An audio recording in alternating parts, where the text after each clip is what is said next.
और ये लोग जो बोल रहे थे कि भाई हम लोगों के चुन चुन के वोटर्स छांटे जाएंगे, लोगों को से भ्रमित कर डरा कर वोट लेने का काम आज की तारीख में विपक्ष की रणनीति का हिस्सा बन गया। हमको तो आज तक नहीं समझ में आया कि कोई एसआईआर को लेकर मुद्दा बन रहा हो या लोगों को बहुत कठिनाई हो गई हो। भाई हम लोग भी जनता के बीच रहने वाले लोगों में से निरंतरता में हम लोग सभा कार्यक्रम यात्रा हम लोग करते हैं। दिल्ली से दौरे आए केंद्रीय मंत्री चिराग पासवान और आते ही भड़क उठे तेजस्वी यादव पर। आपको बताएं तो एसआईआर वाला मुद्दा दिन प्रतिदिन गर्माता जा रहा है। इसको लेकर के तेजस्वी यादव ने किस तरीके से आरोप लगाया था इलेक्शन कमीशन पर।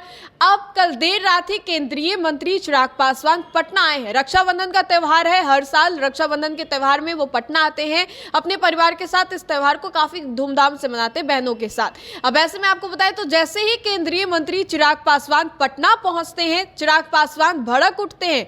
गुस्से से लाल होकर के चिराग पासवान जो है तेजस्वी यादव को लेकर के कुछ ऐसा बोल जाते हैं जो कि शायद बाद में वो भी सोच में पड़ जाएं। एसआईआर वाले मुद्दे को लेकर के चिराग पासवान क्या कुछ कहते नजर आ रहे हैं, आइए हम आपको पहले वो सुनवाते हैं। हाँ करें, अच्छी बात है भैया, करिए, यात्रा करिए, जनता के बीच आपको वैसे भी जाना चाहिए। जाएंगे तो आपको पता चलेगा कि एसआईआर का क्या असर है।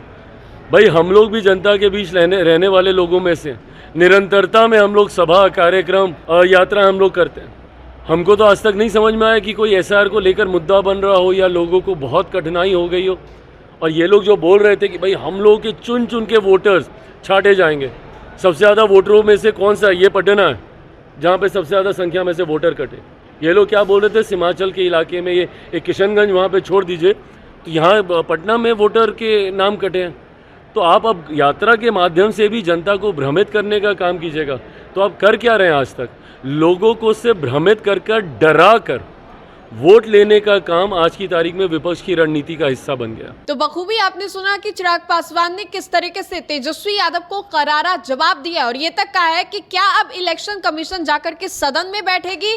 क्या अब इलेक्शन कमीशन का यही काम बच गया है कि ये जो ढोंग और पाखंड किया जाए उसका ये पर्दाफाश करे? एसआईआर वाले मुद्दे को लेकर के जिस तरीके से तेजस्वी यादव ने सवाल खड़े किए थे, तेजस्वी यादव को जवाब तो दिया गया था और जवाब बिहार के उप मुख्यमंत्री सम्राट चौधरी के द्वारा दिया, लोक जनशक्ति पार्टी रामविलास के सुप्रीमो चिराग पासवान के द्वारा दिया गया और एनडीए के कई बड़े बड़े नेताओं के द्वारा दिया गया। अब ऐसे में क्या है, इसके बाद तेजस्वी यादव के इस प्लान को लेकर के क्या बिहार विधानसभा चुनाव में कोई असर पड़ने वाला है?